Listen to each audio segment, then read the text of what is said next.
മാനസാന്തരം കൊടുക്കണമേ എന്ന പ്രാർത്ഥന നിങ്ങൾ കേട്ടിട്ടുണ്ട്. എവിടെയും മധ്യസ്ഥ പ്രാർത്ഥനയിൽ ഉറച്ചു കേൾക്കാവുന്ന കാര്യമാണത്. ലോകത്തുള്ള സകല മദ്യപന്മാരെയും ദൈവത്തിന് ബലിമേശയിൽ സമർപ്പിച്ച് പ്രാർത്ഥിക്കും, കർത്താവേ അവർക്ക് മോചനം കൊടുക്കണമേ. പക്ഷെ ഒരിക്കൽ പോലും മദ്യവ്യവസായികളെ ഇങ്ങനെ മാനസാന്തരപ്പെടുത്താൻ പ്രാർത്ഥിക്കുന്നില്ല. മദ്യവ്യവസായികളോട് സംഭാവനകൾ സ്വീകരിക്കാതിരിക്കുന്നില്ല. അവരോടെപ്പോഴും അനുകമ്പാർദ്രമായ ഹൃദയമാണ്, അവർ ചേർത്ത് പിടിക്കുന്ന സ്വഭാവമാണ്. പള്ളി തിരുനാളുകൾ നടത്തുന്നത് അവരാണ്. പണക്കൊഴുപ്പുകളെല്ലാം മദ്യത്തിൽ നിന്ന് സ്വീകരിക്കാൻ തയ്യാറാകുന്നു. പക്ഷേ മദ്യപിക്കുന്നവനെ കുറ്റം പറയണ മേശയിലെ മദ്യവിളമ്പലിനെ കുറിച്ചല്ല, മദ്യസൽക്കാരക്കാരങ്ങളെ കുറിച്ചല്ല, സാധാരണക്കാരന്റെ ജീവിതത്തിന്റെ കഷ്ടപ്പാടുകളിലും വേദനകളിലും ഞെരുങ്ങുന്നവന്റെ തകർച്ചകളിൽ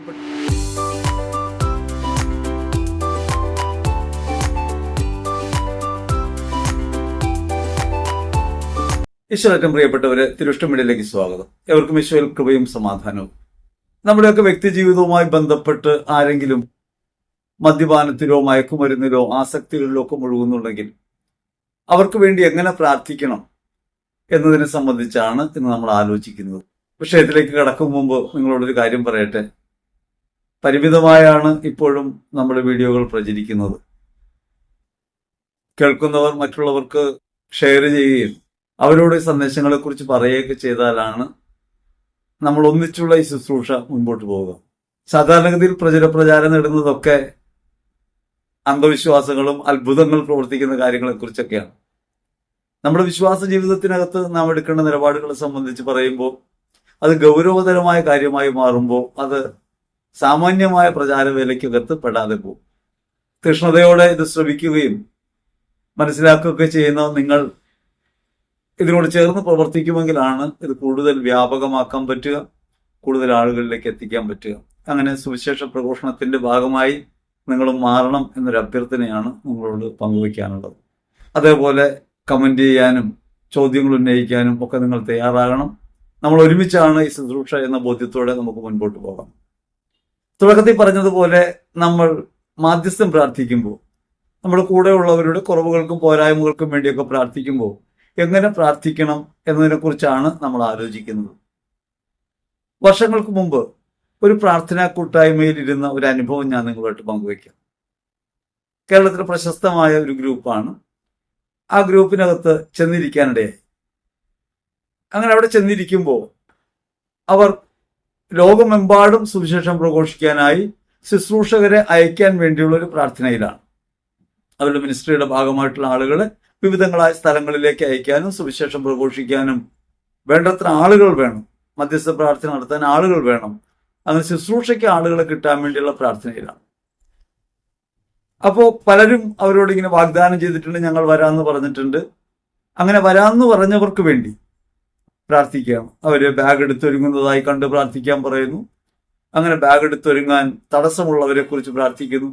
അങ്ങനെ പ്രാർത്ഥിക്കുന്ന കൂട്ടത്തിൽ ആ പ്രാർത്ഥന നയിക്കുന്നയാൾ പറഞ്ഞ് പ്രാർത്ഥിക്കുകയാണ്, ഇങ്ങനെ കർത്താവിന്റെ വേലയ്ക്കായി ഇറങ്ങാമെന്ന് തീരുമാനമെടുത്തിട്ട് ആ തീരുമാനപ്രകാരം ഇറങ്ങാതെ, വാഗ്ദാനപ്രകാരം ഇറങ്ങാതിരിക്കുന്നവരുടെ വീടുകളിലേക്ക് കൊടുങ്കാറ്റ് അയക്കണമേ പരിശുദ്ധാത്മാവേ. അവരുടെ കുടുംബ സാഹചര്യങ്ങളിലും അവരുടെ ജീവിതത്തിലും പ്രശ്നങ്ങൾ സൃഷ്ടിക്കണമേ പരിശുദ്ധാത്മാവേ. അങ്ങനെ അവരുടെ വാഗ്ദാനം നിറവേറ്റാനിടയാകും വിധം അവരെ മാറ്റിത്തീർക്കണമേ എന്ന് പ്രാർത്ഥിക്കുക.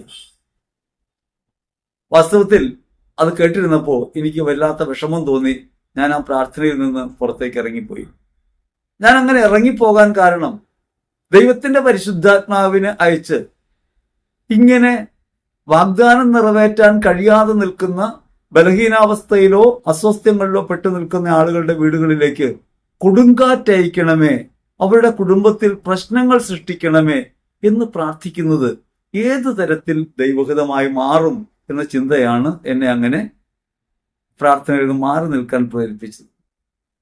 വീണ്ടും ഒരിക്കൽ കേരളത്തിലെ ഒരു ഇടവകയിൽ ധ്യാനിപ്പിക്കുന്ന സമയത്ത്, സാധാരണ ധ്യാനങ്ങൾ നടക്കുമ്പോൾ ഉണ്ടാകുന്നൊരു കാര്യം ഞാൻ നിങ്ങളോട് പറയാം.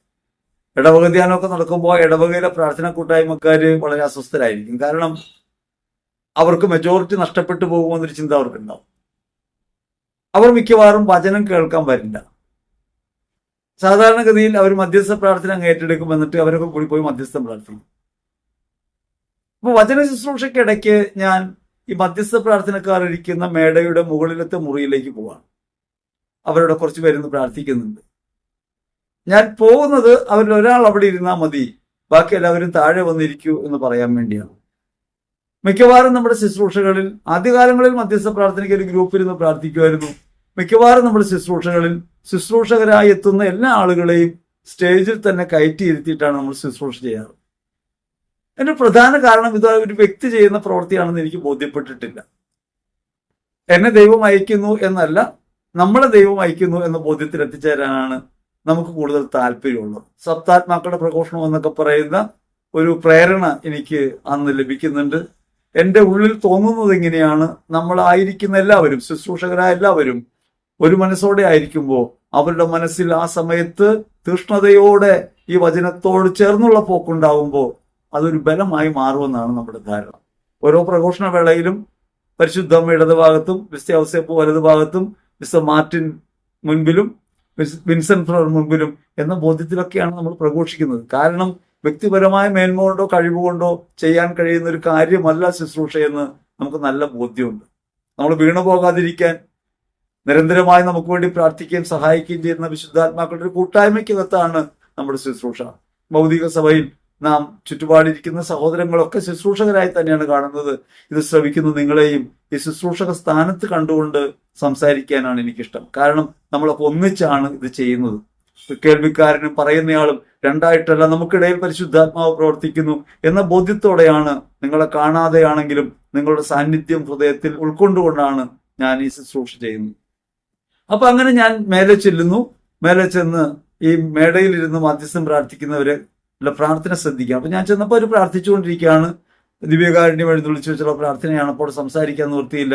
ഞാൻ നോക്കുമ്പോൾ ഒരു സഹോദരൻ പ്രാർത്ഥിക്കുന്നത് എങ്ങനെയാണ്: കർത്താവെ, ധ്യാനം കൂടാൻ മടി കാണിച്ച് വീട്ടിലിരിക്കുന്നവരെ കുത്തിനു പിടിച്ചു കൊണ്ടുവരണമേ, കുത്തിനു പിടിച്ച് കൊണ്ടുവരണമേ.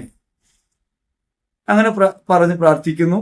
ആ പ്രാർത്ഥനയൊക്കെ കഴിഞ്ഞ് ശുശ്രൂഷയൊക്കെ കഴിഞ്ഞ് പുറത്തിറങ്ങുന്ന സമയത്ത് ഈ സഹോദരനെ കണ്ട് ഞാൻ അദ്ദേഹത്തിന്റെ വിശേഷമൊക്കെ ചോദിച്ചു. അദ്ദേഹത്തെ കുറ്റപ്പെടുത്താനൊന്നുമല്ല പോയത്, അദ്ദേഹത്തിന്റെ വിശേഷമൊക്കെ ചോദിച്ചു. അങ്ങനെ വിശേഷമൊക്കെ ചോദിച്ചപ്പോൾ അദ്ദേഹം പറയാണ്, അദ്ദേഹം പഴയ ഒരു ഗുണ്ടയായിരുന്നു. തല്ലും പിടിയൊക്കെ ഉണ്ടാക്കി നടന്നിരുന്ന ഒരാളാണ്, മാനസാന്തരപ്പെട്ടതാണ്. അപ്പൊ അദ്ദേഹത്തിന്റെ ഭാഷയിൽ ദൈവമേ അവരെ വിളിക്കണമേ എന്ന് പറയാൻ അദ്ദേഹം ഉപയോഗിക്കുന്നത് അവരുടെ കുത്തിന് പിടിച്ച് അവരെ കൊണ്ടുവരണമെന്നാണ്. അത് യഥാർത്ഥത്തിൽ നിഷ്കളങ്കമാണ്. പക്ഷേ ആ നിഷ്കളങ്കതയ്ക്കകത്ത് പതിയിരിക്കുന്ന ഒരു അപകടം നമ്മൾ മനസ്സിലാക്കണം. ദൈവത്തിന്റെ പരിശുദ്ധാത്മാവ് എല്ലായിടത്തും പ്രവർത്തിക്കുന്നുണ്ട്. നമ്മൾ സ്നേഹബുദ്ധിയാണോ പ്രാർത്ഥിക്കേണ്ടത്, അവരെ അവരുടെ ജീവിതത്തിനകത്ത് നിന്ന് കുത്തിന് പിടിച്ചു കൊണ്ടുവരാനാണോ നമ്മൾ പ്രാർത്ഥിക്കേണ്ടത്? വളരെ ശ്രദ്ധിക്കേണ്ട കാര്യമാണ്. ഞാനിപ്പോ നിങ്ങളോട് പറയാൻ കാര്യം, ഈ അടുത്ത ദിവസം ഞാൻ കേട്ടൊരു പ്രഘോഷണത്തിൽ മദ്യപാനിയായ ഭർത്താവിന് മാനസാന്തരം ഉണ്ടാകാൻ ഭാര്യ പ്രാർത്ഥിക്കാൻ ഒരു ശുശ്രൂഷകനെ സമീപിക്കുക. ഒരു പ്രഘോഷണത്തിൽ കേട്ട കാര്യം. അങ്ങനെ സമീപിക്കുന്നു. അദ്ദേഹത്തിന്റെ മദ്യപാനം അവസാനിച്ച് കിട്ടാൻ വേണ്ടിയാണ് ഭാര്യ പ്രാർത്ഥിക്കുന്നത്. ഈ മദ്യപാനിയായ മനുഷ്യൻ എന്നൊരു മനുഷ്യനില്ല. സാധാരണഗതിയിൽ പലപ്പോഴും നമുക്ക് അനുഭവപ്പെട്ടിട്ടുള്ള കാര്യമാണ്, ഭാര്യയും ഭർത്താവും കൂടി വരും, ഭർത്താവിനെ ഉന്തിത്തള്ളിയാണ് നമ്മളെടുത്ത് കൊണ്ടുവരിക.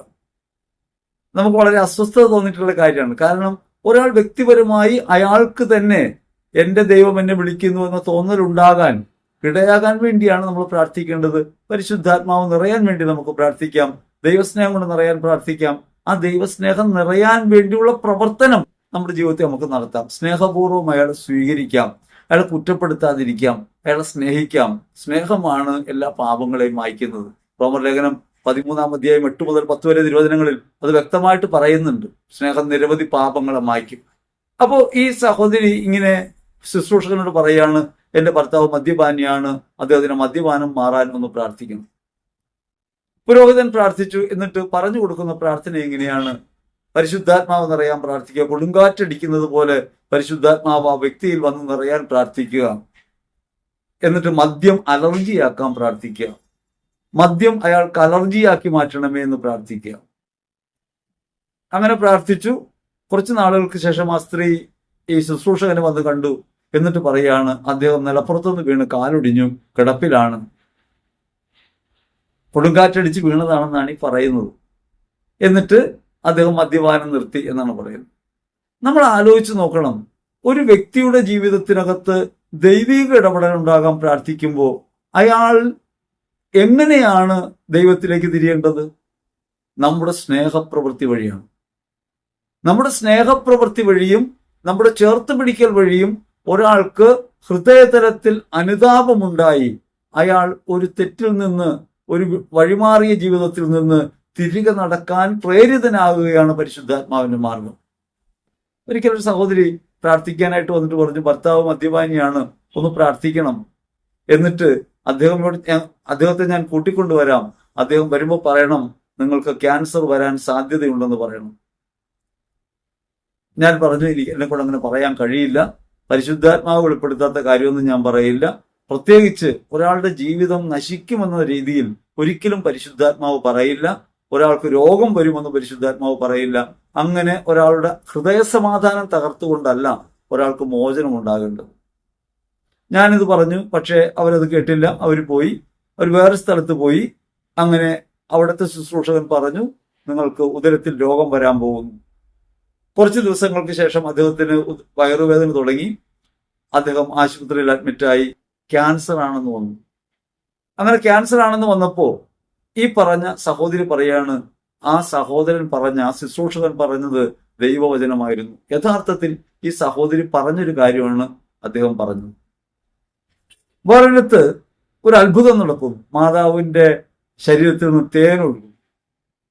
അങ്ങനെ തേനൊഴുകുന്ന അത്ഭുതം കാപട്യമാണെന്ന് കണ്ടുപിടിക്കാൻ അവിടുത്തെ ഇടവക വികാരിയായ പുരോഹിതൻ CCTV ക്യാമറ വെച്ചു. അതോടെ തേൻ പ്രവാഹം നിന്നു. അങ്ങനെ തേൻ പ്രവാഹം നിന്നു. അതിൽ ഷാഢ്യം തോന്നിയ, അതിൽ ദേഷ്യം തോന്നിയ ശുശ്രൂഷകയായ ഒരു സഹോദരി ഈ പുരോഹിതന് അസുഖം വന്നപ്പോൾ അത് അവരോട് കളിച്ചതിന്റെ ഫലമാണെന്നും മാതാവ് പ്രതികാരം ചെയ്തതാണെന്നും പറയുന്നു.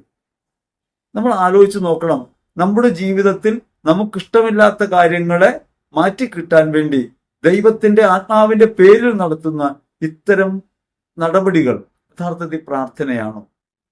നമ്മൾ ആലോചിക്കേണ്ട കാര്യം. നമ്മൾ ഒരാൾക്ക് മാറ്റമുണ്ടാകണം എന്ന് ശഠിക്കേണ്ടവരാണോ? ഒരാൾക്ക് മാനസാന്തരം ഉണ്ടാകണമെന്നാണോ നമ്മൾ പ്രാർത്ഥിക്കേണ്ടത്? ദൈവാത്മാവിനാൽ നിറയണമേ, ദൈവാത്മാവിന്റെ അനുഭവം അയാളിൽ ഉണർത്തണമേ എന്നാണോ? അങ്ങനെ ദൈവാത്മാവിന്റെ പ്രേരണ ഒരാളിൽ ഉയരാൻ നമ്മൾ എന്താണ് ചെയ്യേണ്ടത്? അതിനെക്കുറിച്ചാണ് നമ്മൾ ആലോചിക്കുന്നത്. സാമാന്യഗതിയിൽ നമുക്ക് മദ്യം എടുക്കാം. മദ്യം എന്താണ് തെറ്റായി മാറുന്നത്? മദ്യത്തിന്റെ കുഴപ്പം എന്താണ്? എന്താണ് മദ്യപാനം എന്ന ശീലം ഒരാളിൽ വരുത്തി വെക്കുന്നത്? പ്രത്യക്ഷത്തിൽ നമ്മൾ കരുതുന്നത് സമ്പത്ത് തകരും, രണ്ടാമത് സമാധാനം തകരും, മൂന്നാമത് രോഗം വരും. ആത്മനഷ്ടം അവസാന ഭാഗത്താണ് നമ്മൾ വെക്കുക. ഒന്നാമത്തെ കാര്യം നമുക്ക് എടുക്കാം, സമ്പത്ത് തകരും. മദ്യം സമ്പത്ത് തകർക്കുന്ന ഒരു കാര്യമാണ്. പഴയ ദിനത്തിലൊക്കെ അങ്ങനെ പറയുന്നുണ്ട്, വീഞ്ഞു കുടിക്കുന്നവൻ, വീഞ്ഞിൽ ഉന്മത്തനാകുന്നവൻ അവസാനം ദരിദ്രനായിത്തീരും. സാമാന്യഗതി ചിന്തിക്കുമ്പോൾ നമുക്ക് മനസ്സിലാക്കാവുന്ന കാര്യമാണ്. പ്രഭാഷകന്റെ പുസ്തകം പോലുള്ള പുസ്തകങ്ങളിൽ പറയുന്ന കാര്യങ്ങൾ മാനുഷികമായ നിയമങ്ങളുമായി ബന്ധപ്പെട്ട കാര്യങ്ങളാണ്. സാധാരണഗതിയിൽ മദ്യപിക്കുന്ന ഒരാൾക്ക് ഉണ്ടാകാവുന്ന എന്താണ്? അയാൾക്ക് ജോലിക്ക് പോകാൻ സമയത്ത് പറ്റാതാകും, ജോലിയിലുള്ള എഫിഷ്യൻസി നഷ്ടപ്പെടും, മടിയുണ്ടാവും, അലസതയിലേക്ക് പോകും. അങ്ങനെ വരുമ്പോൾ ജോലി ചെയ്യാൻ പറ്റാണ്ടാവും. പിന്നെ കിട്ടുന്ന കൂലി കൊണ്ട് കുടിച്ചു തീർക്കുന്നത് കൊണ്ട് സമ്പത്തും ഇല്ലാണ്ടാവും. പക്ഷെ ഒരു ഭാഗത്ത് സമ്പത്തുണ്ടാക്കുന്നത് മദ്യം വിറ്റിട്ടാണ്. സർക്കാർ പോലും മദ്യം വിറ്റിട്ട് അതിൽ നിന്ന് സമ്പാദ്യം ഉണ്ടാക്കുന്നുണ്ട്. അപ്പൊ സമ്പാദ്യം എന്ന് പറയുന്നതുമായി ബന്ധപ്പെട്ടൊരു കാര്യമായിട്ട് മദ്യത്തെ നമുക്ക് കാണാൻ കഴിയില്ല. മദ്യം വിറ്റ് കാശുണ്ടാക്കുന്നവരും മദ്യ വ്യവസായത്തിനകത്ത് തൊഴിലെടുക്കുന്ന തൊഴിലാളികളും മദ്യവ്യാപാരികളും മദ്യത്തിന്റെ ടാക്സ് മേടിക്കുന്ന സർക്കാരും ഒക്കെ മദ്യത്തിൽ നിന്ന് സമ്പത്ത് ഉണ്ടാക്കുന്നവരാണ്.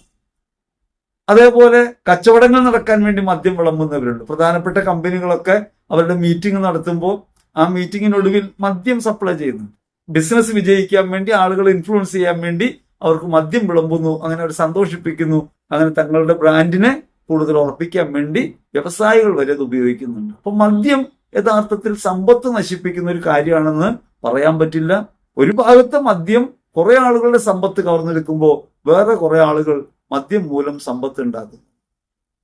അപ്പൊ മദ്യവും സമ്പത്തും എന്ന വിഷയത്തിൽ അതൊരു സാമാന്യ ചിന്തയാണ്, ലോക ചിന്തയാണ്. മദ്യപിക്കുന്നയാളുടെ കയ്യിൽ നിന്ന് കാശ് നഷ്ടപ്പെടുന്നു, അയാൾക്ക് ജോലിക്ക് പോകാൻ പറ്റാതാവുന്നു, അയാൾക്ക് വരുമാനക്കുറവുണ്ടാവുന്നു. മദ്യം ഒരാളുടെ സമ്പത്തിനെ ക്ഷയിപ്പിക്കാൻ കാരണമാകും. വേറൊരിടത്ത് മദ്യം വേറൊരാൾക്ക് സമ്പത്ത് ഉണ്ടാക്കാനുള്ള കാരണമായിട്ട് മാറും. ഇനി മദ്യപാനം രോഗം വരുത്തും. മദ്യപിച്ചാൽ നിങ്ങൾക്ക് ക്യാൻസർ വരും, രോഗം വരും, ലിവർ സിറോസിസ് വരും. ഒക്കെ ശരിയാണ്, അത് തെറ്റാണെന്നും പറയാൻ കഴിയില്ല. മദ്യപിക്കുന്നവർക്ക് ഇത്തരം രോഗങ്ങൾ വരാനുള്ള സാധ്യത കൂടുതൽ. പക്ഷെ മദ്യപിക്കാത്ത സ്ത്രീകൾക്ക് എന്തുകൊണ്ടാണ് ഉദരാശയ സംബന്ധമായ ക്യാൻസർ വരുന്നത്? അവർക്ക് എന്തുകൊണ്ടാണ് നിരവധിയായ രോഗങ്ങൾ വരുന്നത്? അവർ മദ്യപിക്കുന്നില്ലല്ലോ. ഇനി മരുന്ന് കഴിക്കുന്നവർക്കും ഇതേ രോഗങ്ങൾ വരാം. സാമാന്യഗതിയിൽ നിങ്ങൾ പാരസെറ്റമോൾ കഴിക്കുമ്പോൾ അത് നിങ്ങളുടെ ലിവറിനെ ബാധിക്കും. സ്ഥിരമായിട്ട് അത് കഴിക്കുന്നവർക്ക് ലിവർ സിറോസിസ് പോലുള്ള രോഗങ്ങൾ വരാം. അപ്പോൾ മരുന്നുകളുടെ ഉപയോഗത്തിലൂടെയും വരാം. മദ്യം രോഗമുണ്ടാക്കുന്നു എന്നത് സാമാന്യമായി ഈ ലോകത്ത് ധാരണയുള്ളൊരു കാര്യമാണ്. മദ്യത്തിന് അങ്ങനെ ഒരു പ്രശ്നമുണ്ട് എന്നുള്ളത് വാസ്തവമായിരിക്കെ തന്നെ മദ്യപിക്കാത്തവർക്കും രോഗം വരുന്നുണ്ട്. അതുകൊണ്ട് കുടിക്കുന്ന ആളുകൾ പറയും കുടിച്ചിട്ട് മാത്രമല്ല രോഗം വരുന്നത്, കുടിക്കാത്ത എത്രയോ പേർക്ക് രോഗം വരുന്നു. ഒരു കാര്യമായിട്ട് അത് അംഗീകരിക്കില്ല. കേവല മാനുഷികതയിൽ അതിന് ഈക്വലായിട്ട് അപ്പുറത്ത് നിൽക്കാവുന്ന കാരണങ്ങളും കണ്ടെത്താൻ കഴിയും. മൂന്നാമത് പറയുന്നത് മദ്യം കുടുംബസമാധാനം തകർക്കുന്ന. വാസ്തവത്തിൽ മദ്യം കുടുംബസമാധാനം തകർക്കുമോ? മദ്യം കുടുംബസമാധാനം തകർത്തേക്കാം. മദ്യപിക്കുന്ന ആളുകൾ വീടുകളിൽ പ്രശ്നം ഉണ്ടാക്കിയേക്കാം. പക്ഷേ മദ്യപിക്കാത്ത വീടുകളിൽ, മദ്യം ഉപയോഗിക്കാത്തിടങ്ങളിൽ കുടുംബസമാധാനം തകരുന്നില്ലേ? മദ്യമല്ലാത്ത ഒരു വില്ലൻ എപ്പോഴും അഹങ്കാരമായിട്ട് പ്രവർത്തിക്കുന്നില്ലേ? അപ്പൊ മദ്യമാണ് കുടുംബസമാധാനം തകർക്കുന്നതെന്ന് പറയാൻ കഴിയില്ല. വീട്ടിൽ ഫോൺ വെച്ചിട്ട് ഭർത്താവ് പോയെന്നിരിക്കട്ടെ. വീട്ടിൽ ഫോൺ വെച്ചിട്ട് ഭർത്താവ് ജോലിക്ക് പോയി. അങ്ങനെ ജോലിക്ക് പോയി ഭർത്താവ് ജോലി സ്ഥലത്തായിരിക്കുമ്പോൾ ഈ ഫോണിൽ ഒരു കോൾ വന്നു. കോൾ റിങ് ചെയ്തു. ഭാര്യ കോൾ എടുത്തു. ഹലോ. അപ്പുറത്തുനിന്നൊരു ശബ്ദമാണ്, സ്ത്രീ ശബ്ദമാണ്. ഭാര്യ ചോദിച്ചു ആരാണ്? മറ്റേയാൾ ഫോൺ കട്ട് ചെയ്തു. വീണ്ടും കുറെ കഴിഞ്ഞപ്പോൾ റിങ് ചെയ്തു. ഫോൺ എടുത്തു. ആരാണ്? ഹലോ എന്നപ്പുറത്തുനിന്ന് ശബ്ദം, സ്ത്രീ ശബ്ദം തന്നെയാണ്. ഭാര്യ ഫോൺ കട്ട് ചെയ്തു വെച്ചു. മൂന്നാമതും ഈ കോള് വന്നു. ഇതേപോലെ തന്നെ സംഭാഷണം ആവർത്തിച്ചു. ആരാണ് എന്ന് ചോദിക്കുമ്പോൾ അപ്പുറത്തുനിന്ന് ഫോൺ കട്ടാവും. ഇങ്ങനെ 3 തവണ കഴിഞ്ഞു. വൈകുന്നേരമായപ്പോൾ ഭർത്താവ് വീട്ടിലെത്തി. ഭർത്താവ് മദ്യപിക്കുന്ന ആളല്ല, പക്ഷെ ഭർത്താവ് വീട്ടിലെത്തി. വീട്ടിലെത്തിയ ഭർത്താവ് ഇനി എന്ത് സമാധാനം പറഞ്ഞാലും ഭാര്യ സമ്മതിക്കൂ. ഭാര്യ പറയാണ് ഇങ്ങനെ ഒരു കോള് ഫോൺ കൊണ്ടുപോയി കൊള്ളണം. ഭർത്താവ് പറഞ്ഞു ഞാനൊന്ന് മറന്നുപോയി, കോള് വന്നിട്ടുണ്ടായിരുന്നു. ഭർത്താവ് ചോദിച്ചു ആരാണ്? അതെനിക്കറിയാമോ? നിങ്ങൾക്കല്ലേ അറിയാവുള്ളൂ. അയാൾ ചോദിച്ചു ഞാൻ എങ്ങനെ അറിയാനാ? ഞാനില്ലാത്ത പോകുന്ന ഫോൺ വല്ല റോങ് നമ്പർ ആയിരിക്കും. നീ ആരാണെന്ന് ചോദിച്ചില്ലേ? ആരാണെന്ന് പറയണ്ടേ? അതിനുമുമ്പ് കട്ട് ചെയ്യുന്നു. വല്ല റോങ് നമ്പർ ആയിരിക്കും. അതെ, റോങ് ആണ്, അത് മനസ്സിലായി. തർക്കമായി. ഇതിന്റെ വാസ്തവം തെളിയിക്കാനായിട്ട് ഭർത്താവിന് എങ്ങനെ കഴിയും? അപ്പൊ ഞാൻ സ്വാഭാവികമായി പറയുന്നത് കുടുംബസമാധാനം തകരാനുള്ള പ്രധാന കാരണം മദ്യമാണെന്ന് പറയരുത്. മദ്യവും ഒരു കാരണമാകും. അപ്പോൾ മദ്യം കുടുംബസമാധാനം തകർക്കുമെന്നതോ രോഗം വരുത്തുമെന്നുള്ളതോ സാമ്പത്തികമായ തകർച്ച ഉണ്ടാക്കുന്നുള്ളതോ അല്ല പ്രധാനമായ കാര്യം. മദ്യം ദൈവത്തിന്റെ പരിശുദ്ധാത്മാവിനെതിരായ ഒരു തിന്മയായിട്ട് മാറും. ആത്മാവിനെതിരായ ഒരു തിന്മയായിട്ട് മാറും. എന്തുകൊണ്ടാണ്? സുബോധം നഷ്ടപ്പെടുന്ന ഒരു കാര്യം അതിനകത്തുണ്ട്. സുബോധം നഷ്ടപ്പെടുന്ന ഒരു കാര്യം അതിനകത്തുണ്ട്. അത് ഒരു ആസക്തിയിലേക്ക് നമ്മെ പിടിച്ചു തള്ളുന്നു, ഒരു ആസക്തിയിൽ ബന്ധിതമാക്കുന്നു. മദ്യം ചെയ്യുന്നത് എന്താണ്? മദ്യം ഡോപ്പോമിൻ വർദ്ധിപ്പിച്ച് ഒരു താൽക്കാലികമായ സന്തോഷാവസ്ഥയിലേക്ക് മനുഷ്യനെ കൊണ്ടുപോകുന്നു. മദ്യവും ലഹരിയൊക്കെ അങ്ങനെയാണ് കൊണ്ടുപോകുന്നത്. അങ്ങനെ ഒരു ലഹരിയുടെ ഒരു സന്തോഷത്തിനകത്ത് അയാൾ മുഴുകുന്നു. അയാളുടെ സന്തോഷം അയാളുടെ സ്വാഭാവികമായ സന്തോഷങ്ങളിൽ നിന്ന് മാറി അയാൾക്കകത്ത് സംഭവിക്കുന്ന ഒരു കൃത്രിമമായ ഒന്നായിട്ട് മാറുന്നു. അബോധത്തിൽ ഉണ്ടാകുന്നൊരു സന്തോഷമായിട്ട് മാറുന്നു. അയാൾക്ക് ജീവിതത്തിൽ സന്തോഷം കണ്ടെടുക്കാൻ കഴിയുന്നില്ല. ജീവിതത്തിൽ സന്തോഷം കണ്ടെടുക്കാൻ കഴിയണമെങ്കിൽ ജീവിതത്തിന്റെ സന്തോഷം ക്രിസ്തുവായിട്ട് മാറും. ഈ ലോകം 2 തരം സന്തോഷങ്ങളെ നമ്മുടെ മുമ്പിൽ വയ്ക്കുന്നുണ്ട്. 2 തരം സന്തോഷങ്ങൾ. ഒരു സന്തോഷം എന്താണ്? ഒരു സന്തോഷം ലോകത്തിന്റെ സന്തോഷം. ഒരു സന്തോഷം ആനന്ദത്തിന്റെ മാർഗമാണ്. അത് ദൈവത്തിന്റെ മാർഗമാണ്. ദൈവത്തിന്റെ മാർഗത്തിൽ സന്തോഷിക്കാൻ വിളിക്കപ്പെട്ട നാം ക്രിസ്തുവിൽ നമുക്ക് ലഭിച്ച ഈ ആത്മീയമായ സന്തോഷത്തെ, വിടുതലിന്റെ അനുഭവത്തെ, സ്നേഹാനുഭവത്തെ നഷ്ടപ്പെടുത്തി ലോകത്തിന്റെ സന്തോഷങ്ങളിലേക്ക് തിരിയുന്നു. അങ്ങനെ ലോകത്തിന്റെ സന്തോഷങ്ങളിൽ മുഴുകുക വഴി അയാളിൽ തന്നെ കുടുങ്ങുന്നു. അയാൾക്ക് സ്നേഹം പ്രകടിപ്പിക്കാൻ കഴിയുന്നില്ല, അല്ലെങ്കിൽ ക്രിസ്തുവിൽ ജീവിക്കാൻ കഴിയുന്നില്ല. അയാളുടെ ആനന്ദാനുഭവം അയാൾ നഷ്ടപ്പെടുന്നു. മദ്യവും ലഹരിയൊക്കെ ആനന്ദാനുഭവം നഷ്ടപ്പെടുന്നത് എങ്ങനെയാണെന്ന് ശാസ്ത്രീയമായി തന്നെ നമുക്ക് പറയാം, സയൻസിന്റെ മാർഗത്തിൽ തന്നെ പറയാം. ആദ്യം ഇതൊക്കെ കഴിക്കുമ്പോൾ ഡോപ്പമിൻ വർദ്ധിക്കും, അങ്ങനെ ഉത്തേജനം ഉണ്ടാകും, ശരീരത്തിൽ സന്തോഷാനുഭവം ഒക്കെ ഉണ്ടാവും. അപ്പൊ ആദ്യം നിലനിന്നിരുന്ന സാഹചര്യത്തിൽ നിന്ന് കുറച്ചുകൂടി ഉയർന്ന ഒരു തലത്തിലേക്ക് കൊണ്ടുപോകും, സന്തോഷമുള്ള ഒരു അവസ്ഥയിലേക്ക് കൊണ്ടുപോകും. ക്രമേണ ക്രമേണ ക്രമേണ അയാൾക്ക് ഈ സന്തോഷത്തിന്റെ അവസ്ഥയിൽ നിലനിൽക്കാൻ കഴിയാതെ വരുമ്പോൾ, വീണു പോകുമ്പോൾ അയാൾ താഴേക്ക് പോകും. താഴേക്ക് പോകാതിരിക്കാൻ, നിലനിൽക്കുന്ന സാഹചര്യങ്ങളിൽ നിന്ന് പോലും താഴേക്ക് പോകാതിരിക്കാൻ ഒരു നിലനിൽപ്പിന് വേണ്ടി അയാൾ പിന്നെ മദ്യപിക്കേണ്ടി വരും. അങ്ങനെ സന്തോഷത്തിന് വേണ്ടി, ഒരു സ്വർഗീയാനുഭവത്തിന് വേണ്ടി, അനുഭൂതിക്ക് വേണ്ടി മദ്യപിക്കുന്നയാൾ ക്രമേണ അയാളുടെ സ്വാഭാവിക മനസ്സിനെ നിലനിർത്താൻ മദ്യപിക്കണമെന്ന നിലയിലേക്ക് വരും. പിന്നെ മദ്യപിക്കാത്തപ്പോഴൊക്കെ അയാൾ താഴ്ന്ന് ഒരു നരകാവസ്ഥയിലേക്ക്, ഒരു ഹെൽ എക്സ്പീരിയൻസിലേക്ക് പോകും. അപ്പോൾ അയാൾക്ക് പിന്നെ ഒരു സാമാന്യ മനസ്സിലേക്ക്, സാധാരണ ജീവിതത്തിലേക്ക് നിലനിൽക്കണമെങ്കിൽ മദ്യം ആവശ്യമായിട്ട് വരും. അങ്ങനെ ഒരാളുടെ വ്യക്തിപരമായ ജീവിതത്തിന്റെ എല്ലാ സന്തോഷങ്ങളെയും അത് തകർക്കുന്ന അനുഭവത്തിലേക്ക് പോകും. അയാൾക്ക് അയാളിൽ തന്നെ ജീവിക്കാൻ പറ്റാത്ത അവസ്ഥ വരും. ശാസ്ത്രീയമായി തന്നെ കാണുന്ന കാര്യമാണ്. ലഹരികളൊക്കെ ചെയ്യുന്നത് അത് ആദ്യം ഒരു അനുഭൂതിയിലേക്ക് കൊണ്ടുപോകും, പിന്നെ സാമാന്യ നിലയിൽ എത്തിച്ചേരാൻ അത് തന്നെ വേണ്ടിവരും, പിന്നെ അത് ഉപയോഗിക്കാത്തപ്പോഴൊക്കെ ഒരു ഹെൽ എക്സ്പീരിയൻസിലേക്ക് പോകും. അങ്ങനെ ഹെൽ എക്സ്പീരിയൻസിലേക്ക് പോകുമ്പോഴാണ് അക്രമങ്ങളൊക്കെ കാണിക്കുന്നവരായിട്ട്, അസ്വസ്ഥത അനുഭവിക്കുന്നവരായിട്ട്, എല്ലാം ഇടിച്ചു തീർക്കുന്നവരായിട്ട്, കൊലപാതകളായിട്ടൊക്കെ മാറുക. ഇതല്ലാത്ത അവസ്ഥയിലുമൊക്കെ സംഭവിക്കാം. പക്ഷേ പ്രധാനമായും ഇതിന് ശാസ്ത്രീയമായി ഇങ്ങനെ കാര്യങ്ങൾ കണ്ടെത്തപ്പെട്ടിട്ടുണ്ട്. ഞാൻ നിങ്ങളോട് പറയുന്ന ഒരു പ്രധാനപ്പെട്ട കാര്യം, മദ്യത്തെ ഈ വക കാര്യങ്ങൾ കൊണ്ടൊന്നുമല്ലാതെ ആത്മനഷ്ടത്തിന്റെ ഒരു കാര്യമായിട്ട് കണ്ടെത്താൻ കഴിയുമ്പോൾ മാത്രമേ ഒരു വ്യക്തിക്ക് അതിൽ നിന്ന് വിമോചനം പ്രാപിക്കാൻ പറ്റൂ. ഇത് മദ്യപിക്കുന്നവർക്ക് വേണ്ടി മറ്റുള്ളവർ പ്രാർത്ഥിക്കുന്ന കാര്യമല്ല. ലഹരിയൊക്കെ ഉപയോഗിക്കും, എന്താണ് സംഭവിക്കുന്നത് നമുക്ക് തിരിച്ചറിയാനും, ലഹരിയുടെ ഏതെങ്കിലും ആസക്തികൾ നമ്മളുണ്ടെങ്കിൽ അതിൽ നിന്ന് മോചനം പ്രാപിക്കാനും നമ്മൾ എന്ത് ചെയ്യണമെന്ന് പറയാൻ വേണ്ടിയാണ്. അത് ഏറ്റവും പ്രധാനപ്പെട്ട ഒരു കാര്യം, വളരെ സിമ്പിളായൊരു കാര്യം. നിങ്ങളുടെ മുൻപിൽ 2 ചഷകങ്ങൾ വെച്ച് നീട്ടപ്പെടുന്നു. നിങ്ങൾക്ക് ഏത് വേണമെങ്കിലും എടുക്കാം. നിങ്ങൾക്ക് ലോകത്തിന്റെ സന്തോഷം വേണോ, നിങ്ങൾക്ക് യേശുവിന്റെ സന്തോഷം വേണോ? അത് മറ്റൊരു തരത്തിൽ പിലാത്തോസിന്റെ അരമനയിൽ വെച്ച് നടന്ന ഒരു ചോദ്യവുമായിട്ട് അതിനെ കൂട്ടിയിണക്കാം. നിങ്ങൾക്ക് ക്രിസ്തുവിനെ വേണോ, ബറാബാസിനെ വേണോ? നിങ്ങൾ ആത്മാവിനെ സംബന്ധിക്കുന്ന ചോദ്യമാണ്. നിങ്ങൾ ക്രിസ്തുവിനെയാണോ തിരഞ്ഞെടുക്കുന്നത്, നിങ്ങൾ ലോകത്തെയാണോ? ലോക സന്തോഷങ്ങളെ ഒരാൾ തിരഞ്ഞെടുക്കുമ്പോൾ അയാൾ ക്രിസ്തുവിനെ നിഷേധിക്കുന്നു. ലോകത്തിന്റെ സന്തോഷം മതി, എനിക്ക് ബറാബാസിനെ മതി എന്ന് പറഞ്ഞാൽ അതിനർത്ഥം യേശുവിനെ ക്രൂശിക്കുമെന്നാണ്. ക്രിസ്തുവിനെ ക്രൂശിക്കാനാണോ നമ്മൾ പറയുന്നത്, അഥവാ എനിക്ക് ക്രിസ്തു മതി എന്നാണോ?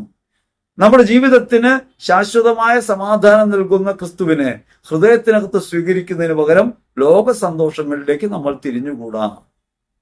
മദ്യപാനം രോഗമാണെന്ന് പറയുന്നവരുണ്ട്, പൈശാചികമായ പ്രലോഭനത്തിന്റെ ഫലമാണെന്ന് പറയുന്നവരുണ്ട്, മദ്യപാനം പാപമാണെന്ന് പറയുന്നവരുണ്ട്. യഥാർത്ഥത്തിൽ മദ്യം എങ്ങനെയാണ് പ്രവർത്തിക്കുന്നത്? മദ്യത്തിലെ ഏറ്റവും പ്രധാനപ്പെട്ട കാര്യം എന്താണ്? അവനവനിൽ തന്നെ ജീവിക്കാനാകാതെ, അവനവനുള്ള ദൈവാത്മാവിന്റെ പ്രേരണയ്ക്ക് വഴങ്ങാതെ ക്രിസ്തുവിനെ നിരസിക്കുന്ന ഒന്നായിട്ട് മാറുന്നു എന്നുള്ളതാണ് മദ്യപാനത്തിന്റെ ഏറ്റവും പ്രധാനപ്പെട്ട ആപത്കരമായ വശം. മദ്യം ഒരു രോഗാവസ്ഥയാണെന്നല്ല തിരിച്ചറിയുന്നത്. മദ്യം ആത്മാവിനെതിരായ ഒരു തിന്മയാണ്, ഒരു വ്യക്തിയുടെ സമഗ്രതയ്ക്കെതിരായ തിന്മയാണ്.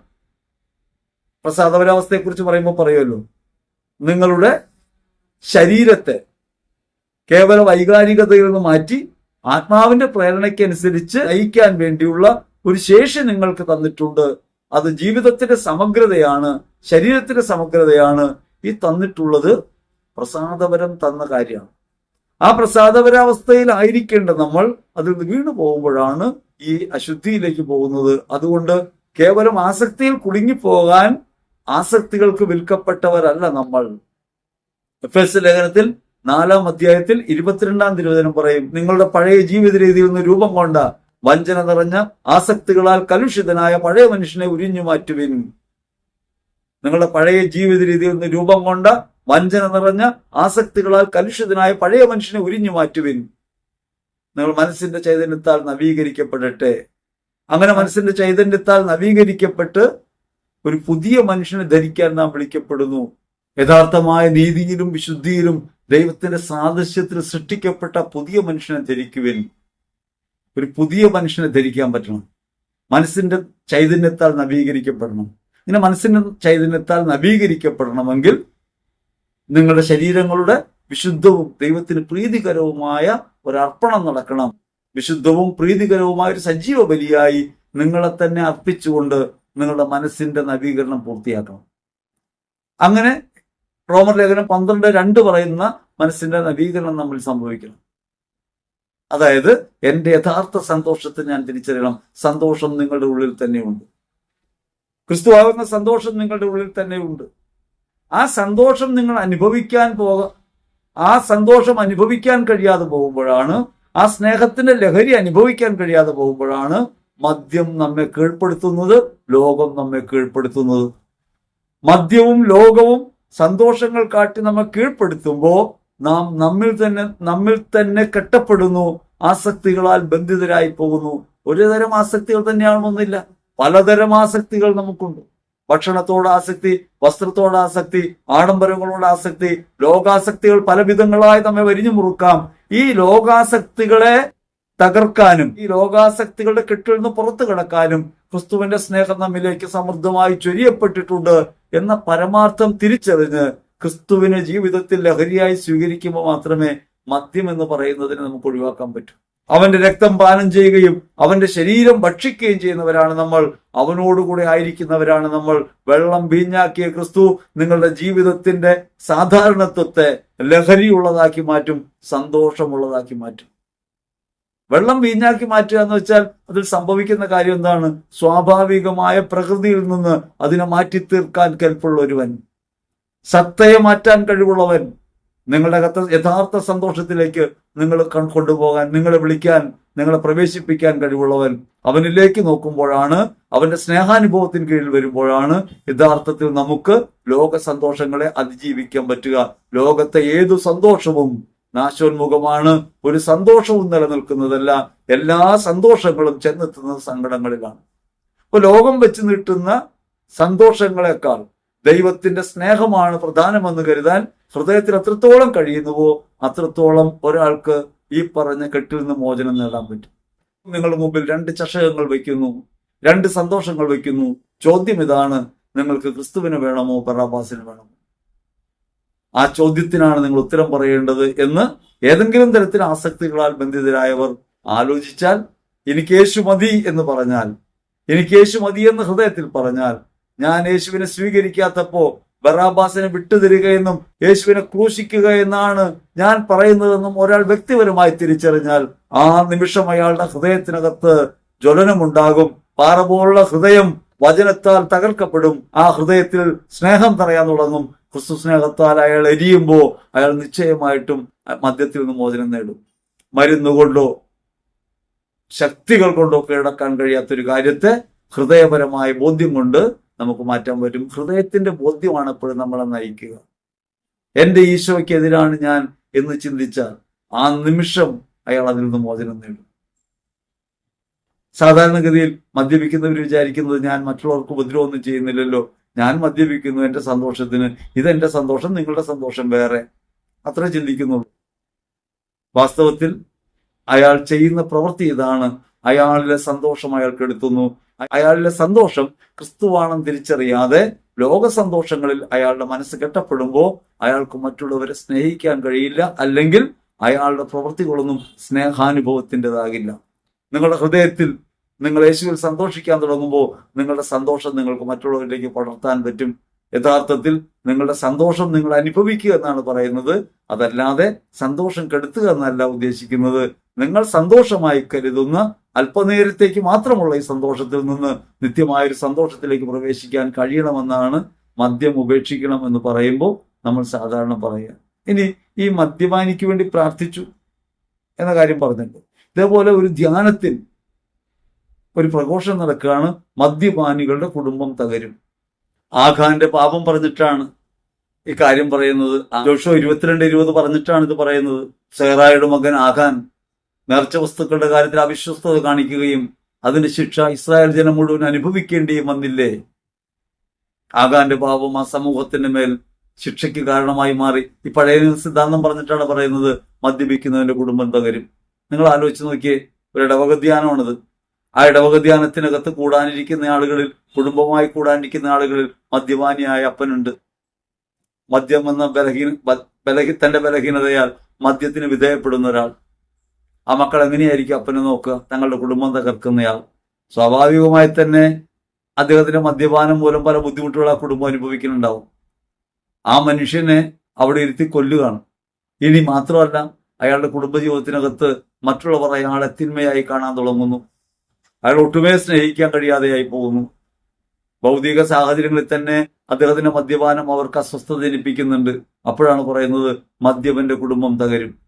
ഇങ്ങനെ കുടുംബം തകരുമെന്ന് പറഞ്ഞ് ആഖാന്റെ പാവത്തോട് ഉപമിക്കുമ്പോൾ തങ്ങളുടെ ജീവിത തകർച്ചകൾക്ക് മുഴുവൻ കാരണമായി മാറുന്ന പിതാവിനെ സ്നേഹിക്കാൻ അവർക്ക് പറ്റുമോ? സ്നേഹം കൊണ്ടാണ് ഒരാളെ വീണ്ടെടുക്കാൻ പറ്റുക.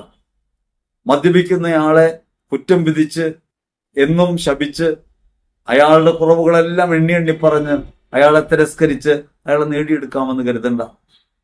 ഒരാളെ സ്നേഹത്തോടെ സ്വീകരിച്ചുകൊണ്ടാണ്. മദ്യപിക്കുന്ന ഭർത്താവിന്റെ നേരെ കൊടുങ്കാറ്റ് അയക്കണമേ എന്നല്ല പ്രാർത്ഥിക്കേണ്ടത്. കർത്താവെ, എന്റെ ജീവിത പങ്കാളിക്ക്, എന്റെ സഹോദരന്, സഹോദരിക്ക്, മറ്റൊരാൾക്ക് ഇങ്ങനൊരു കുറവുള്ളത് ഞാൻ കാണുന്നു. ഇതെന്റെ കാഴ്ചയാണ്. അയാൾക്കൊരു ബലഹീനതയുണ്ടെന്ന് ഞാൻ കാണുന്നു. അയാളെ ബലപ്പെടുത്തണമേ. പരിശുദ്ധാത്മാവിൽ അയാളെ ബലപ്പെടുത്തണമേ. അയാളുടെ ഹൃദയത്തെ ശക്തിപ്പെടുത്തണമേ.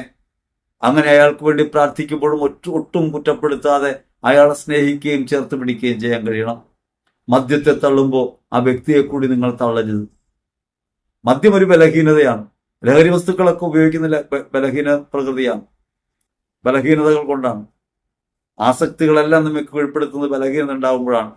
ആ ബലഹീനതകളെ അതിജീവിക്കാൻ ദൈവാത്മാവിന്റെ പ്രവർത്തനം അയാളിൽ ശക്തിപ്പെടാൻ സ്നേഹപൂർവ്വം പ്രാർത്ഥിക്കുകയും അയാളെ ചേർത്ത് പിടിക്കുകയും അയാളുടെ കുറവുകളെ ക്ഷമിക്കുകയും അയാളെ അംഗീകരിക്കുകയും ചെയ്തുകൊണ്ട് മാത്രമേ ഒരു പുതിയ വ്യക്തിയാക്കി മാറ്റാൻ പറ്റൂ. അപ്പോഴേ ആസക്തികളാൽ കലുഷിതനായ പഴയ മനുഷ്യനെ ഉരിഞ്ഞു മാറ്റാൻ അയാൾക്ക് ബലം ഉണ്ടാവൂ. അപ്പോൾ മാത്രമേ ആസക്തികളാൽ കലുഷിതനായ പഴയ മനുഷ്യനെ ഉരിഞ്ഞു മാറ്റി യഥാർത്ഥ നീതിയിലും വിശുദ്ധിയിലും സൃഷ്ടിക്കപ്പെട്ട പുതിയ മനുഷ്യനായൊക്കെ ധരിക്കാൻ പറ്റും. അങ്ങനെ ഒരു പുതിയ മനുഷ്യനെ ധരിക്കാനാണ് നാം മറ്റുള്ളവർക്ക് വേണ്ടി പ്രാർത്ഥിക്കേണ്ടത്. മധ്യസ്ഥ പ്രാർത്ഥനകളൊക്കെ അവരെന്റെ മേൽ തീ കൂട്ടണമേ എന്നും കൊടുങ്കാറ്റ് അയക്കണമേ എന്നും അലർജി വരുത്തണേ എന്നൊക്കെ പ്രാർത്ഥിക്കാനുള്ള സ്ഥലമല്ല. ഭർത്താവിന് അലർജി വരുത്തണമേ എന്ന് പ്രാർത്ഥിച്ച് ഭർത്താവിന്റെ കാലൊടിക്കുമെന്ന് പറയുന്നതല്ല പ്രാർത്ഥന. എല്ലാവർക്കും സൗഖ്യവും സമാധാനവും സന്തോഷവും ഉണ്ടാകാൻ ഒരു കാരണവശാലും കാലിടാതിരിക്കണമേ. ഒരു കാരണവശാലും ഒരാപത്തും വരുത്താതിരിക്കണമേ. നിന്റെ വലിയ സ്നേഹം കൊണ്ട് നിറയ്ക്കണമേ എന്നാണ് ആർക്കു വേണ്ടിയും പ്രാർത്ഥിക്കേണ്ടത്. നിങ്ങളെ എതിർക്കുന്നവർക്ക് വേണ്ടിയാണെങ്കിലും, നിങ്ങളെ ദ്രോഹിക്കുന്നവർക്ക് വേണ്ടിയാണെങ്കിലും, നിങ്ങളുടെ ജീവിതത്തിന് തടസ്സമായി നിൽക്കുന്നവർക്ക് വേണ്ടിയാണെങ്കിലും പ്രാർത്ഥിക്കുമ്പോൾ ദൈവത്തിന്റെ ആത്മാവിനെ നിറയ്ക്കണമേ, സ്നേഹം കൊണ്ട് നിറയ്ക്കണമേ എന്ന് പ്രാർത്ഥിക്കുകയും സ്നേഹിക്കുകയും ചെയ്തുകൊണ്ടല്ലാതെ ഒരു വ്യക്തിയെ മാറ്റാൻ നമുക്ക് സാധ്യമല്ല. വ്യക്തികളുടെ മേൽ മധ്യസ്ഥ പ്രാർത്ഥനയ്ക്ക് വലിയ ശക്തിയുണ്ട്. ആ ശക്തി അവരെന്റെ മേൽ അഞ്ഞടിക്കുന്ന കൂടമായിട്ടല്ല, സ്നേഹം കൊണ്ട് അവരുടെ ഹൃദയത്തെ ദ്രവിപ്പിക്കുന്ന യഥാർത്ഥ ജീവിതം കൊണ്ട് അടയാളപ്പെടുത്തേണ്ട കാര്യമാണ്. അങ്ങനെ മാത്രമേ മാറ്റം ഉണ്ടാക്കാൻ പറ്റൂ. നാം പറയുന്ന രീതിയിലേക്ക് മറ്റുള്ളവർ മാറണമെന്നല്ല.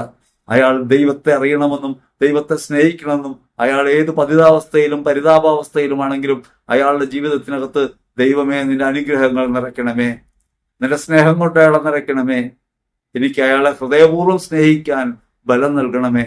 അങ്ങനെ ക്രിസ്തുവിന്റെ സ്നേഹത്തിൽ നിറഞ്ഞ് തന്നെ ഉപേക്ഷിച്ച് മറ്റുള്ളവരെ സ്നേഹിക്കുന്നവരായി മാറുമ്പോൾ, അംഗീകരിക്കുന്നവരായി മാറുമ്പോൾ മറ്റുള്ളവരിൽ മാനസാന്തരം ഉണ്ടാകും, മനംതിരിവുണ്ടാകും. ദൈവം സ്നേഹിക്കുന്നത് മനുഷ്യൻ അനുഭവിക്കുന്നത് നമ്മുടെ സ്നേഹത്തിലൂടെയാണ്. നമ്മൾ സ്നേഹിച്ചുകൊണ്ടല്ലാതെ ദൈവത്തിന്റെ സ്നേഹം ഒരാൾക്ക് അനുഭവിക്കാൻ കഴിയില്ല. അത് അന്തരീക്ഷത്തിൽ നിന്ന് കിട്ടുന്ന സ്നേഹമല്ല. സ്നേഹം നിങ്ങളിലൂടെയാണ് ഒഴുകേണ്ടത്. എന്റെയും നിങ്ങളുടെയും ജീവിതം മറ്റുള്ളവർക്ക് വേണ്ടിയുള്ള ബലിവസ്തുവാണെന്ന ബോധ്യത്തോടെ ദൈവത്തെ പ്രതി തന്നെ സ്വയം സമർപ്പിക്കുന്ന ക്രിസ്തുവിന്റെ ഭാവത്തിലേക്ക് എനിക്കും നിങ്ങൾക്കും എത്താൻ കഴിയുമ്പോൾ മാത്രമേ ശതാധിപന്റെ ഹൃദയത്തിൽ അവിടെ നിന്ന് കൊടുത്ത വെളിവിന്റെ കതിർ നമ്മുടെ ചുറ്റുപാടുമുള്ളവരിൽ നിറയൂ. കുരിശിൽ കിടക്കുന്നവനെ കണ്ടുകൊണ്ട് ശതാധിപൻ പറയുന്നുണ്ട്, സത്യമായും ഇവൻ ദൈവപുത്രനായിരുന്നു. അയാളെ ആരും പഠിപ്പിച്ച പാഠമല്ല, ലോകം പഠിപ്പിച്ച പാഠമല്ല. ക്രിസ്തുവിന്റെ സഹന നിമിഷങ്ങൾ, ക്രിസ്തു ആ അന്തിമ സമയത്ത് തന്നെ ക്രൂശിക്കുന്നവർക്ക് വേണ്ടി പ്രാർത്ഥിക്കുന്നത് കേട്ടപ്പോ നെഞ്ചു പിടഞ്ഞു പോയൊരു മനുഷ്യന്റെ വിലാപമാണത്. ദൈവമേ, സത്യമായും ഇവൻ ദൈവപുത്രനായിരുന്നു. കുരിശിൽ കിടന്ന് എന്നെ ക്രൂശിക്കുന്നവർക്ക് ക്ഷമ കൊടുക്കണമേ, ഈ രക്തത്തിന് അവരോട് പ്രതികാരം ചെയ്യരുത് എന്ന് പ്രാർത്ഥിക്കുമ്പോഴാണ് അവരെന്നെ നെഞ്ചു കലങ്ങുന്നത്. കണ്ടു നിൽക്കുന്നവന്റെ നെഞ്ചു കലങ്ങിപ്പോവും. സ്തെഫാനോസിനെ കല്ലെറിഞ്ഞു കൊല്ലുന്ന സമയത്ത് വസ്ത്രം സൂക്ഷിച്ചിരുന്ന സാക്ഷിയായി നിന്നിരുന്ന സാവൂൾ എന്ന ചെറുപ്പക്കാരന്റെ മതവിദ്വേഷത്തിന്റെ എല്ലാ പ്രകൃതത്തെയും മാറ്റിമറിക്കുന്നത് ഒരു കൂടം കൊണ്ടടിച്ചിട്ടാണ്. അത് അവനെ തകർക്കുന്ന കൂടമല്ല, അവന്റെ ഹൃദയത്തിലെ പാറ പോലുള്ള കാഠിന്യത്തെ തകർത്ത് കളയുന്ന സ്നേഹത്തിന്റെ ജ്വലനമാണ്. ആ സ്നേഹത്തിന്റെ ഒളി മിന്നിയിട്ടാണ് സാവൂൾ വിശുദ്ധ പൗലോസായിട്ട് മാറുന്നത്. അത് സ്തെഫാനോസിന്റെ ഒടുവിലത്തെ പ്രാർത്ഥനയുടെ ഫലം കൂടിയാണ്. എന്നെ കല്ലെറിയുന്നവരുടെ മേൽ എന്റെ രക്തത്തിന് ഇവർക്ക് ശിക്ഷ കൊടുക്കരുതേ, ഇതിന് ഇവരെ കുറ്റവാളികളാക്കരുതേ, അവരുടെ അജ്ഞതയാണ്. അതുകൊണ്ട് നാം തിരിച്ചറിയേണ്ടതുണ്ട്, മക്കൾക്ക് 100 കുറവുണ്ടാകും, ജീവിത പങ്കാളിമാർക്ക് കുറവുകൾ ഉണ്ടാകും, സഹോദരങ്ങൾക്ക് പോരായ്മകൾ ഉണ്ടാകും, പല ബലഹീനാവസ്ഥകളിലും കുറവുകളിലൊക്കെ അവർ പെട്ടുപോയിട്ടുണ്ടാകാം. ഒരാൾ എത്രത്തോളം താഴുമ്പോഴാണ് അയാൾക്ക് അയാളിൽ തന്നെ നിലനിൽക്കാൻ കഴിയാതെ ലഹരി അയാൾ ആശ്രയിക്കുന്നത്. നമ്മൾ വിചാരിക്കും ഇയാളുടെ അഹങ്കാരം കൊണ്ടാണെന്ന്. ഒരാൾക്ക് അയാളിൽ തന്നെ തൃപ്തി വരാത്തപ്പോഴാണ്, ഒരാൾക്ക് അയാളിൽ പൂർണ്ണത തോന്നാത്തപ്പോഴാണ്, ഒരാൾക്ക് അയാളിൽ തന്നെ അയാളെ അനുഭവിക്കാൻ കഴിയാതെ പോകുമ്പോഴാണ് ലഹരിയെയും മറ്റു വസ്തുക്കളെയൊക്കെ ആശ്രയിക്കുന്നത്. അപ്രകാരം ലോകാശ്രയത്തിൽ പെട്ടുപോയ, ലോകത്തിലെ മായകളിൽ പെട്ടുപോയ, യഥാർത്ഥ മനുഷ്യന്റെ ജീവിതം എന്തെന്ന് അറിയാതെ പോയ ബലഹീനാവസ്ഥയിൽ പെട്ടു നിൽക്കുന്ന ഒരാളെ കൊടുങ്കാറ്റടിപ്പിച്ച് അലർജി വരുത്തണമേ എന്ന് പ്രാർത്ഥിക്കുകയല്ല വേണ്ടത്. അയാളുടെ ജീവിതത്തിൽ വെളിവിന്റെ കതിർ വീശണമേ, സ്നേഹത്തിന്റെ സ്വാന്തനം അനുഭവപ്പെടുത്തണമേ. എന്റെ നോട്ടം കൊണ്ടും പ്രവൃത്തി കൊണ്ടും വാക്കുകൊണ്ടും അയാളെ സ്നേഹത്താൽ പൊതിയണമേ. അങ്ങനെ സ്നേഹത്താൽ പൊതിയുമ്പോൾ അറിയാതെ തന്നെ അയാളുടെ ബലഹീനതകളിൽ കൃപ വർഷിക്കുന്ന അനുഭവം ഉണ്ടാവും. ആ ബലഹീനതകളിലേക്ക് കൃപയൊഴുകുന്ന അനുഭവം ഉണ്ടാവും. അങ്ങനെ ബലഹീനതകളിലേക്ക് കൃപ ഒഴുകുമ്പോൾ അയാൾക്ക് ഈ ലഹരികൾ വേണ്ടാതെ വരും, ആവശ്യമില്ലാതെ വരും. സ്നേഹം കൊണ്ടല്ലാതെ നിങ്ങൾക്ക് പാപത്തെ മാറ്റാൻ കഴിയില്ല. പരമമായ സ്നേഹം കൊണ്ട് കുരിശിലെ രക്തമൊഴുക്കി അഖില ലോകത്തിന്റെയും പാപം കഴുകിയ ഒരുവന്റെ നാമത്തിൽ ജീവിക്കുമ്പോൾ നാം ഹൃദയത്തിൽ ഓർക്കേണ്ട കാര്യമാണത്. അവന്റെ നാമത്തിലാണ്. അവന്റെ രക്തം നമ്മെ വിശുദ്ധീകരിച്ചിട്ടുണ്ടെങ്കിൽ അത് ലോകത്തെ മുഴുവൻ വിശുദ്ധീകരിച്ചിട്ടുണ്ടെന്നും ആ രക്തം ലഹരി പിടിപ്പിക്കുന്നതാണെന്നും എനിക്കും നിങ്ങൾക്കും അനുഭവം ഉണ്ടാകുമ്പോൾ മാത്രമേ അവരെന്റെ ജീവിതത്തിന് കരുതലാകുന്നവരായി മാറാൻ നമുക്ക് പറ്റൂ. അപ്പോൾ മാത്രമേ സുവിശേഷ പ്രഘോഷണം സാധ്യമാകൂ. മദ്യപാനികൾക്ക് മാനസാന്തരം കൊടുക്കണമേ എന്ന പ്രാർത്ഥന നിങ്ങൾ കേട്ടിട്ടുണ്ട്. എവിടെയും മധ്യസ്ഥ പ്രാർത്ഥനയിൽ ഉറച്ചു കേൾക്കാവുന്ന കാര്യമാണത്. ലോകത്തുള്ള സകല മദ്യപന്മാരെയും ദൈവത്തിന് ബലിമേശയിൽ സമർപ്പിച്ച് പ്രാർത്ഥിക്കും, കർത്താവേ അവർക്ക് മോചനം കൊടുക്കണമേ. പക്ഷെ ഒരിക്കൽ പോലും മദ്യവ്യവസായികളെ ഇങ്ങനെ മാനസാന്തരപ്പെടുത്താൻ പ്രാർത്ഥിക്കുന്നില്ല. മദ്യവ്യവസായികളോട് സംഭാവനകൾ സ്വീകരിക്കാതിരിക്കുന്നില്ല. അവരെ ചേർത്ത് പിടിക്കുന്ന സ്വഭാവമാണ്. പള്ളി തിരുനാളുകൾ നടത്തുന്നത് അവരാണ്. പണക്കൊഴുപ്പുകളെല്ലാം മദ്യത്തിൽ നിന്ന് സ്വീകരിക്കാൻ തയ്യാറാകുന്നു. പക്ഷേ മദ്യപിക്കുന്നവരെ കുറ്റം പറയുന്നു. അതും ഉന്നതരുടെ ഭക്ഷണമേശയിലെ മദ്യവിളമ്പലിനെ കുറിച്ചല്ല, മദ്യസൽക്കാരങ്ങളെ കുറിച്ചല്ല, ആഘോഷവേളകളിലെ മദ്യസൽക്കാരങ്ങളെ കുറിച്ചല്ല. സാധാരണക്കാരന്റെ ജീവിതത്തിന്റെ കഷ്ടപ്പാടുകളിലും വേദനകളിലും ഞെരുങ്ങുന്നവന്റെ തകർച്ചകളിൽ പെട്ടുപോയവന്റെ മദ്യപാനത്തെ കുറിച്ചാണ് നാം പറഞ്ഞുകൊണ്ടിരിക്കുന്നത്. അവൻ സമ്പന്നനാകാത്തത് മദ്യപിക്കുന്നത് കൊണ്ടാണെന്ന്, മറ്റവൻ സമ്പത്തുണ്ടാക്കുന്നത് മദ്യം വിറ്റാണെന്ന് പറയാൻ നമുക്ക് ധൈര്യം ഉണ്ടാകുന്നില്ല. ഇത് സുവിശേഷ പ്രഘോഷണത്തിലെ ഇരട്ടത്താപ്പല്ലേ എന്ന് ആലോചിക്കണം. അതുകൊണ്ട് നാം എപ്പോഴും സാധാരണക്കാരുടെ പക്ഷം ചേർന്ന് ചിന്തിക്കുക. അവനെ കുറ്റപ്പെടുത്താനല്ല, അവനെ ചേർത്ത് പിടിക്കാൻ, അവന് നഷ്ടപ്പെട്ടു പോയ സ്നേഹം തിരികെ കൊടുക്കാൻ, അവനെ ചേർത്ത് പിടിച്ചുകൊണ്ട് ക്രിസ്തുവിന്റെ സ്നേഹം അനുഭവിക്കാൻ, അവൻ കരുത്തുള്ളവനാകാൻ നമ്മൾ അവന് വേണ്ടി പ്രാർത്ഥിക്കണം. അതോടൊപ്പം നമ്മൾ മദ്യമെന്ന വിഷം വിറ്റ് കാശുണ്ടാക്കി അതുകൊണ്ട് വിരുന്ന് നടത്തുന്ന, തിരുനാൾ നടത്തുന്ന നമ്മുടെ സമൂഹത്തിൽ മാന്യതയുടെ മേൽക്കുപ്പായം ധരിച്ചു നടക്കുന്നവരെ നമ്മൾ തിരിച്ചറിയാൻ തുടങ്ങാൻ വേണം. അവർക്ക് വേണ്ടി നമ്മൾ പ്രാർത്ഥിക്കണം. അവരെ എതിർക്കണമെന്നല്ല, അവരെ നിഷേധിക്കണമെന്നല്ല, അവരില്ലാതാകാൻ പ്രാർത്ഥിക്കണമെന്നല്ല. അവർക്ക് മാനസാന്തരം ഉണ്ടാകാൻ നമ്മൾ പ്രാർത്ഥിക്കണ്ടേ? നമ്മൾ പ്രാർത്ഥിക്കുന്നില്ല. അതുകൊണ്ട് എപ്പോഴും കുറ്റപ്പെടുത്തിയുള്ള പ്രാർത്ഥനകളിലേക്ക് പോകാതെ പാവപ്പെട്ടവന്റെ ഹൃദയത്തോട് ചേർന്ന് നിൽക്ക്, അവന്റെ വേദനയെ കണ്ടുപഠിക്ക്, അവന്റെ അസ്വസ്ഥതകളെ മനസ്സിലാക്ക്, അവന്റെ ഹൃദയത്തിലെ ബലക്കുറവിന് ബലം പകരുന്ന പരിശുദ്ധാത്മാവിന്റെ കൃപ കൊണ്ട് അവൻ നിറയാൻ വേണ്ടി പ്രാർത്ഥിക്കാൻ പറ്റണം. മദ്യപിക്കുന്നവരെ ഭയപ്പെടുത്തിയിട്ടോ മദ്യപിക്കുന്നവരുടെ ജീവിതത്തിനകത്തേക്ക്, ബലഹീനതകളുള്ള ജീവിതത്തിനകത്തേക്ക് ഇനിയും ഒരു കൂടം കൂടി അയക്കണമേ എന്ന് പ്രാർത്ഥിച്ചുകൊണ്ടല്ല നാം ദൈവത്തെ സമീപിക്കേണ്ടത്. നിങ്ങൾ ആലോചിച്ച് നോക്കിയേ, ഒരു മദ്യപാനിയായ അല്ലെങ്കിൽ ഏതെങ്കിലും ഒരു ബലഹീനതയ്ക്ക് വിധേയപ്പെട്ട് ആസക്തികൾ കെട്ടപ്പെട്ട് കഴിയുന്ന ഒരാൾ, അയാളുടെ ഒരു വശം തളർന്നു കിടക്കാം, ഇനി ഒരു വശമേ അയാൾക്ക് നടക്കാനുള്ളൂ. നമ്മൾ ആ കയ്യെ പിടിച്ച് ബലം പിടിച്ച് വലിച്ചുകൊണ്ടിരിക്കുകയാണ്. വരൂ, നേരെ നടക്കൂ, നേരെ നടക്കൂ. അയാൾ വെച്ച് വീണു പോകും. കാരണം അയാൾക്ക് ആ ഒരു വശത്തുണ്ടായിരുന്ന ബലം കൂടി നമ്മൾ നഷ്ടപ്പെടുത്തുകയാണ്. അതേസമയം ചെയ്യേണ്ട പ്രവൃത്തി ഇതാണ്. അയാൾ തളർന്നിരിക്കുകയാണല്ലോ, ആ ഭാഗത്ത് തോളിൽ കൈയിട്ട് അയാളെ ചേർത്ത് പിടിച്ച് ജീവിതത്തിലേക്ക് നയിക്കാൻ പറ്റണം. ക്രിസ്തുവിന്റെ സ്നേഹത്തോടെ ഒറ്റ കൊടുക്കുന്നവനെ പോലും കൂടെ കൊണ്ട് നടന്ന ഒരു മഹാപുരോഹിതന്റെ കൂടെയാണ് നമ്മൾ. സ്വയം ബലിയർപ്പിക്കാനായി കാൽവരി മലയിലേക്ക് ബലിപീഠമാകുന്ന കുരിശൻ ചുവന്നു പോയ ഒരാൾ, ആ കുരിശിൽ കിടക്കുമ്പോൾ പോലും നമ്മുടെ വേദനകളും നമ്മുടെ പരിതാപസ്ഥകളും ഓർത്ത് നമ്മുടെ മുറിവുകൾക്ക് പകരമായി മുറിവേറ്റ ഒരാൾ.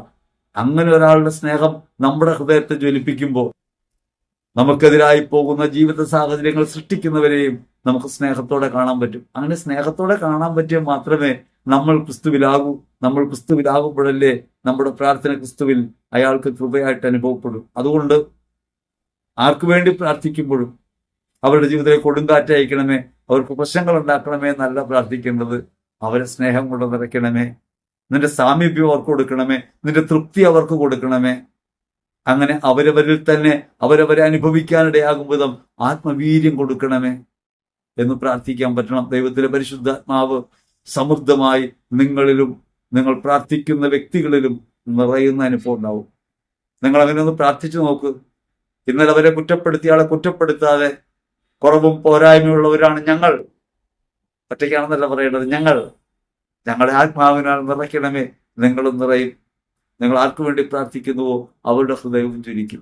അങ്ങനെ സ്നേഹം കൊണ്ട് ഈ ലോകത്തെ കീഴടക്കാൻ വന്ന ക്രിസ്തുവിനെ ഈ ലോകത്ത് വെളിപ്പെടുത്തുന്നവരായി നമുക്ക് ജീവിക്കാൻ പറ്റും.